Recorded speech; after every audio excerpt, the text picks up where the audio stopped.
कौन थे श्री कृष्ण के जन्म से पूर्व कंस के हाथों मारे गए 6 शिशु? भगवान श्री कृष्ण वह महानायक है जिसने पूरी दुनिया को अधर्म और अन्याय के खिलाफ खड़े होना सिखाया, जीवन दर्शन का संदेश और ज्ञान गीता के द्वारा समझाया, भ्रमितों को राह दिखाए, दुखियों को न्याय दिलवाया, इसके लिए भारी कीमत भी चुकाए। जन्म लेते ही माँ बाप से अलग होना पड़ा, जहाँ पला बड़ा उस स्थान को भी छोड़ना पड़ा। बचपन से लेकर जीवन पर्यंत कठिन परिस्थितियों का सामना करने के बावजूद उसे बदनाम होना पड़ा, लांछन झेलने पड़े, यहाँ तक कि श्रापग्रस्त भी होना पड़ा।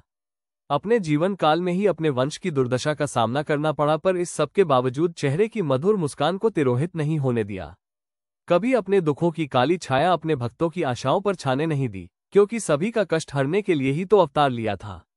द्वापर का समय था, बड़ी भीषण परिस्थितियां थीं, राज्याध्यक्ष उच्छृंखल हो चुके थे, प्रजा परेशान थी, न्याय मांगने वालों को काल कोठरी नसीब होती थी, अराजकता का बोलबाला था, भोग विलास का आलम छाया हुआ था। उस समय मथुरा का राज्य कंस के हाथों में था। कंस निरंकुश व पाषाण हृदय नरेश था। वैसे तो वह अपनी बहन देवकी से बहुत प्यार करता था, पर जब से उसे मालूम हुआ था कि देवकी का 8वां पुत्र उसकी मृत्यु का कारण बनेगा, तभी से उसने उसे काल कोठरी में डाल रखा था। किसी भी तरह का खतरा मोल न लेने की इच्छा के कारण कंस ने देवकी के पहले 6 पुत्रों की भी हत्या कर दी। कौन थे वे अभागे शिशु? ब्रह्मलोक में स्मर, उद्रीत, परिश्वन, पतन, क्षुद्रमृत व घृणी नाम के 6 देवता हुआ करते थे। ये ब्रह्मा जी के कृपा पात्र थे। इन पर ब्रह्मा जी की कृपा और स्नेह दृष्टि सदा बनी रहती थी।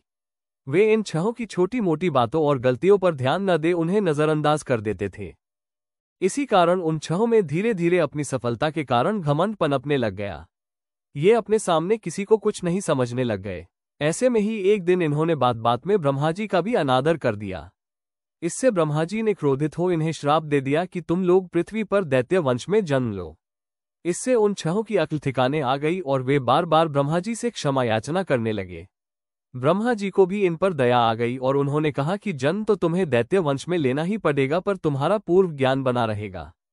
समयानुसार उन 6 ने राक्षस राज हिरण्यकश्यप के घर जन्म लिया।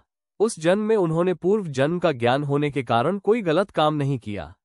सारा समय उन्होंने ब्रह्मा जी की तपस्या कर उन्हें प्रसन्न करने में ही बिताया। जिससे प्रसन्न हो ब्रह्मा जी ने उनसे वरदान मांगने को कहा।